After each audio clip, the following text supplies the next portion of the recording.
Acción, tu revista mensual de cine y series, con los mejores estrenos de cine, fichas y reportajes coleccionables, series de televisión y 4 pósters todos los meses. Búscala en tu kiosco. Muy buenas amigos y seguidores del canal de Acción Cine. Un día más, un nuevo vídeo, en este caso de uno de los estrenos de la semana y quizás en cierto sentido del año. Y un día más os recordamos que este es un vídeo de la revista Acción Cine. Una revista que podéis encontrar en los kioscos, que es el motor de todo esto, como siempre os contamos, que sin ella nada de esto existiría. Nada. Así que siempre os esperamos en el kiosco cada mes. Acaba de salir el nuevo número ya de febrero de este 2025, en el que vais a encontrar, yo creo que cosas muy curiosas. Estamos muy orgullosos, como siempre, del número. Creo que tenéis varias entrevistas exclusivas muy majas. Creo que además tenéis un reportaje muy amplio sobre la vida y obra de Ana de Armas, que este año lanza Valerina, de la que también tenéis póster en la película, las fichas, los coleccionables, los pósters, Regreso al futuro, como nuestra película retro del mes. Tenéis de todo y para todos en la revista y esperamos que la disfrutéis, que vayáis al kiosco y que nos contéis qué os ha parecido. Evidentemente, pues como siempre, os lo repito, sin la revista nada de esto existiría. Por supuesto, tenéis abajo todas las redes sociales, también la forma de contactar con nosotros a través de los distintos canales. Tenéis el grupo de Telegram, el canal de WhatsApp, Twitter, Facebook, Instagram, etcétera, etcétera. Todo ello por aquí abajo para que estéis en contacto con la redacción y, por supuesto, la web accioncine.es, donde vais a encontrar todas las novedades, noticias, artículos, entrevistas exclusivas y cosas como, por ejemplo, la crítica en texto de esta película, la crítica a los estrenos semanales. En este caso, la de esta película también va a estar ahí, la tenéis ahí desde hace ya unos días, con lo cual no permite que podáis acceder a ella y saber lo que opino, en este caso yo, que es quien me ha tocado cubrirla, de The Brutalist.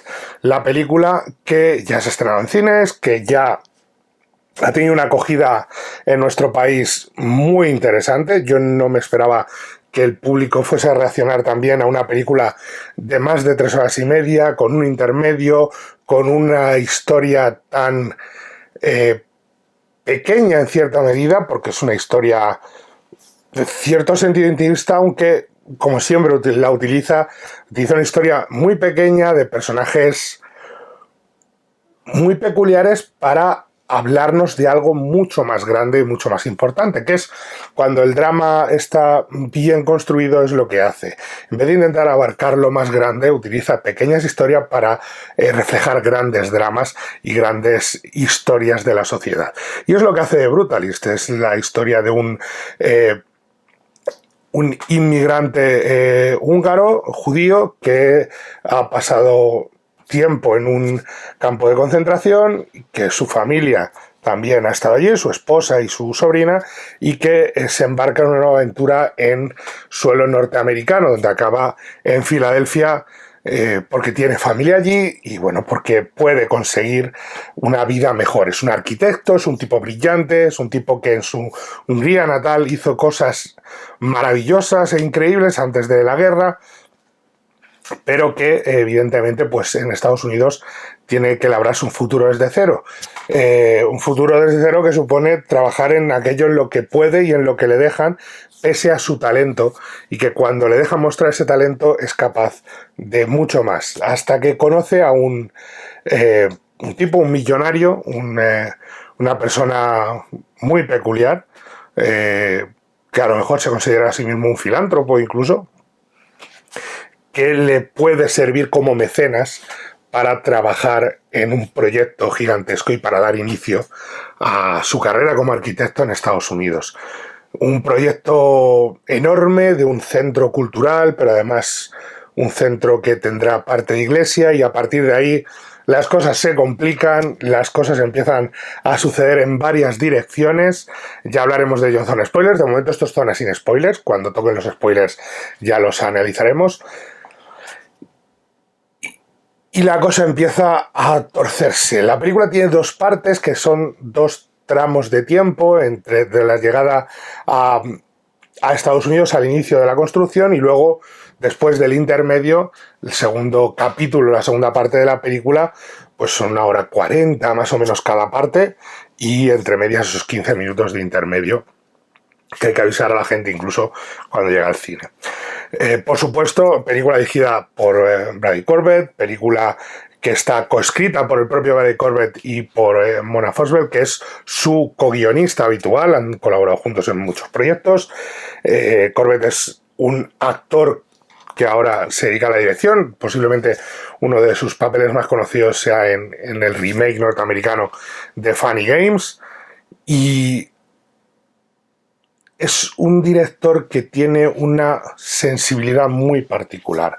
The Brutalist, que es una película que, más allá del título, referencia a la arquitectura y demás, lo de The Brutalist, cuando ves la película en conjunto lo entiendes de otra forma y tiene un significado distinto muy interesante que le da la propia historia en la que se adscribe. Así que ves la película en ese sentido porque vais a entenderlo por dónde va, pero es una historia en la que Corbett intenta reflejar, para mí, esto es la forma en la que yo lo he entendido, los problemas del sueño americano, los errores del sueño americano.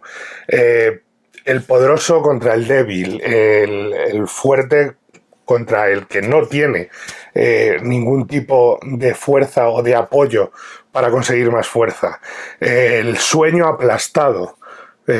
Y hasta dónde somos capaces de llegar por alcanzar el sueño, qué parte de nuestra alma somos capaces de vender por alcanzar el sueño. Es una lucha dentro del propio capitalismo, es un enfrentamiento entre el que tiene todo el dinero y el que no tiene absolutamente nada. E incluso cuando el que tiene todo el dinero presta ayuda o ofrece una oportunidad al que no tiene absolutamente nada, ¿cuál es el coste de todo eso? ¿A qué nos enfrentamos y cuáles son los demonios que nos van a perseguir toda nuestra vida? Estoy intentando decir todo esto sin decir ningún spoiler, evidentemente. Y lo hace con un tono opresivo, claustrofóbico, mucho plano medio, mucho plano corto. Cuando los espacios se abren por la propia arquitectura, suelen ser espacios muchas veces interiores y realmente opresivos. La propia biblioteca inicial, la propia biblioteca con la que comienza todo, por así decirlo, que se ve en el tráiler, es un sitio brillantemente construido, pero que cuando cumple su función tiene menos espacio, cierra el espacio. Pese a la iluminación y demás, busca esa sensación de opresión sobre el personaje central y dar más libertad visual a los personajes más poderosos, por así decirlo. Entonces, hay un reflejo incluso en ese tratamiento de la imagen según avanza la película respecto a cómo se siente el personaje protagonista y cómo va eso cambiando a lo largo del tiempo y cómo los distintos azares y los distintos encuentros de su vida acaban definiendo quién va a ser, en qué se va a convertir e incluso cómo va a afectar eso a su vida visualmente. Y se ve en ese peculiar tratamiento de la imagen. Es una forma muy inteligente de plantearlo, pero claro, esto tiene un problema y para mí no es un hándicap, es que no siempre hay que darle al espectador todo mascado y todo sencillo. Es una película que no es sencilla de ver, es opresiva, es oscura, es siniestra, no hay personajes buenos ni personajes malos, es una película perturbadora, es una película dura. Y además es una película que no tiene un ritmo trepidante, aunque no se hace aburrida. Y a mí no se me hizo aburrida en ningún momento. Y creo que es un acierto colocar ese intermedio en la mitad porque ayuda a que te relajes, descargues de la historia que estás viendo y vuelvas un rato después, incluso salgas de la sala, vayas al servicio, estires las piernas y luego al volver es como dos películas en una. Te permite un cierto tipo de relax dentro de la propia historia que estás viendo, porque es muy complicada de ver y porque hay que enfrentarse a ella casi como escalar una montaña. No todo el público la va a aceptar igual y el público va a encontrarse una película dura y difícil de ver, o sea, compleja, no complicada, compleja en las emociones, oscura, que le va a forzar a mirar cosas que a lo mejor no quiere mirar de uno mismo, que es lo que hace el gran cine. Y creo que por eso es tan buena y por eso funciona tan bien. No es para todos los públicos, no es una película que todo el mundo vaya a verla y va a estar enamorado, no es un crowd pleaser, no es una película sencilla y feliz, es una película complicada y dura de ver y que requiere mucho del espectador, requiere que estés pendiente, que te impliques emocionalmente, lo cual sufres un desgaste emocional como espectador por esa dureza de la que hablábamos. Creo que tanto el guión como el director lo hacen muy bien y lo consiguen muy bien. Y lo consiguen también gracias, en gran parte, a sus actores protagonistas. A un Adrien Brody sensacional. Vamos a dejar aparte las polémicas sobre el uso de inteligencia artificial y tal, porque no sé exactamente en qué se ha empleado ni cómo se ha empleado. Lo que puedo decir es lo que he visto en la película, y lo que he visto es un Adrien Brody que puede llevarse su segundo Oscar porque está impresionante. Impresionante, es una cosa bárbara. Puede que os recuerde a su papel de el pianista por diversos motivos, pero por el hecho de que no solamente por el hecho de ser judío, el tema de la guerra, sino también por el hecho de ser un personaje con un enorme talento del que otros quieren aprovecharse. Y que ese talento le puede permitir florecer o incluso sobrevivir. Pero todo tiene trampa y todo tiene un coste. Y aquí este hombre ves sus buenas intenciones, ves sus ganas de crear algo, pero también su preocupación por su familia, cómo le duele cuando le pasan ciertas cosas, pero también su obsesión, una obsesión que puede acabar por destruirle, una obsesión que no va a dejarle vivir en paz y que va a costarle muchas cosas. Y eso es donde la película yo creo que funciona rematadamente bien. En muchos aspectos funciona, pero en la interpretación de Brody creo que es sublime. No solo él. Felicity Jones está maravillosa también en ese papel de esposa, aunque es un papel más reducido, más secundario, y los que hayáis visto la película lo entenderéis a qué me refiero, igual que Guy Pearce, que es ese millonario, ese Van Buren, ese tipo que puede convertirse en mecenas, pero que también puede convertirse en nuestro mayor problema. Yo no he visto en un papel a Guy Pearce como en este jamás. Creo que está increíble y creo que también puede ganar el Oscar tranquilamente, pero eso ya se verá y quizás lo de menos. Lo realmente importante es que te crees ese personaje. No lo entiendes y cuesta muchísimo empatizar con él porque es como es, pero lo entiendes, lo ves y dices, vale, sé quién es, sé qué tipo de persona, sé lo que representa y es creíble, es real. No es una figura arquetípica, es un personaje que respira, es una persona real, con sus muchos defectos. Y creo que todo eso, esas tres interpretaciones ante todo, hacen que la película sea majestuosa en todos los sentidos, aparte del plano visual y narrativo de la historia, aparte del guión y lo bien construido que están los personajes y la trama. Todo eso es lo que crea que The Brutalist sea una película tan especial y tan buena, tan rematadamente buena. Territorio spoilers, spoilers por todos lados, spoilers, cuidado, no digáis que no os hemos avisado, spoilers. Spoilers por aquí. Claro, todo el tema del brutalismo de Brutalist tiene que ver no solo con el aspecto arquitectónico, sino tiene que ver con una escena en concreto en la película, que ya la veréis, y que si no la habéis visto, por favor,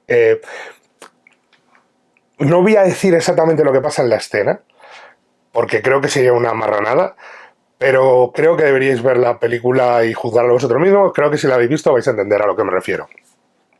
Es una escena que define todo, una escena en Italia que define todo lo que va a suceder a continuación, en esa segunda parte.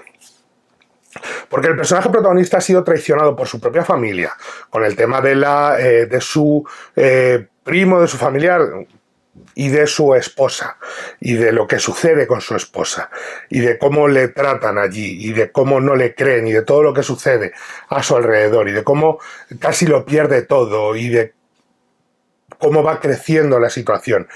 Ese momento, ese instante final en el que sufre la traición más grande, por así decirlo, y que marca la autodestrucción del propio personaje protagonista y cómo se siente por dentro destruido, derrotado, vencido, como el dinero aplasta al débil y lo usa a su antojo y abusa de él a su antojo y se aprovecha de él a su antojo, viene precedida de otras escenas que también han ido marcando el camino de un tipo que pese a todo siempre ha superado los problemas, pero que aquí ya no puede superarlo y eso le va a marcar de por vida, de lo que le resta de vida. Va a marcar la vida de todo el mundo. De hecho hay un punto hacia el final, en el final de la película hay un punto que a mí me parece maravilloso, majestuoso, de casi de fantasía, de cine fantástico, que es la desaparición del personaje de Guy Pearce. Desapareció sin rastro, nadie más le vio, como si fuera un fantasma después de la llegada de Felicity Jones a la casa. Y es genial porque es como, pero ¿qué pasó ahí? Y te deja esa duda siempre porque es como un fantasma que sigue pesando sobre los personajes. Y con esa frase de final que define todo, pronunciada por la familiar de Laszlo, del protagonista, que es la de mi tío aprendió que lo importante, que no importa el camino, lo que importa es el destino, que es justo lo contrario que nos han dicho siempre. Lo importante es el camino, es la odisea, lo importante es el camino, Odiseo no es llegar, o Ulises no es llegar, como queráis llamarlo, no es llegar a casa, no es llegar a Ítaca. Aquí algo te dice lo contrario, no, lo importante es el destino. Y viendo la película dices, sí, es eso. Es capaz de perderlo todo por alcanzar el destino. Y es una cosa como, ¿cómo y por qué? ¿Qué ha hecho? ¿Cómo? Es muy duro de ver. De verdad que es una cosa que, según está viendo la película, es brutal. Porque es una película brutal. Y a mí me dejó impactado emocionalmente. Y creo que eso es lo que buscas de una película como The Brutalist, que realmente te impacte y te marque. Que además es un tipo de película que gusta mucho a la academia para los premios y tal, pero bueno, tiene competencia este año y competencia dura, pero ostras, es que la estás viendo y es un viaje en el que sales demolido, como el protagonista, sales casi en esa silla de ruedas al final en la que el alma pesa tanto que no puedes mover el cuerpo. Es una película poderosa y te arrolla, te arrastra dentro de lo que te está contando. Es simplemente brutal y fascinante y para mí es una película de 5 estrellazas más que merecidas. Es de lo mejor del año. Yo la vi a mediados de diciembre creo que fue, y si se hubiera estrenado en 2025, la hubiera metido en 2024, la hubiera metido en la lista de las mejores de 2024. Pero hay que entender una cosa, con lo de las listas y además, que esto alguien lo comentaba el otro día, hay que empezar a dejar de lo que se estrena en una lista, lo que se estrena en España. No, es que hasta que no se estrena en España no se puede haber visto por el gran público. Salvo algún festival o algo de eso, pero eso tiene que ser el gran público, con lo cual no puedes incluirlo en la lista. Porque yo a lo mejor la he podido ver, pero si tú estás diciendo, estás indicando que se ha visto de forma no legal. Las películas se incluyen en la lista del año por esto mismo, porque es cuando el público ha podido verlas. Y el público en España, y nosotros somos un medio español, la va a identificar con 2025. Es así de sencillo, no tiene más. Es lo que hay. Entonces, para mí es de lo mejor de 2025, para mí es de las mejores películas que se van a ver este año de calle, y me sigue pareciendo una auténtica burrada visual y argumental, y una de esas películas que hay que volver a ver, pero con calma. No se puede acelerar, no se puede apresurar viendo The Brutalist. Hay que sentarse, relajarse y decir, bueno, a ver qué tienes que ofrecerme, pero tranquilo, que voy a recibir una paliza emocional. Es muy dura de ver, pero para mí son 5 estrellas de lo mejor del año, sin duda. Y una auténtica pasada de película, fascinante y muy compleja. Yo os la recomiendo enormemente, pero sabiendo lo que vais a ver. Sabiendo muy claramente lo que vais a ver, ¿de acuerdo? Así que nada más, lo dicho, le dais al like, os suscribís, nos contáis lo que queráis por aquí abajo y nos vemos en la próxima. Adiós. Acción, tu revista mensual de cine y series, con los mejores estrenos de cine, fichas y reportajes coleccionables, series de televisión y 4 pósters todos los meses. Búscala en tu kiosco.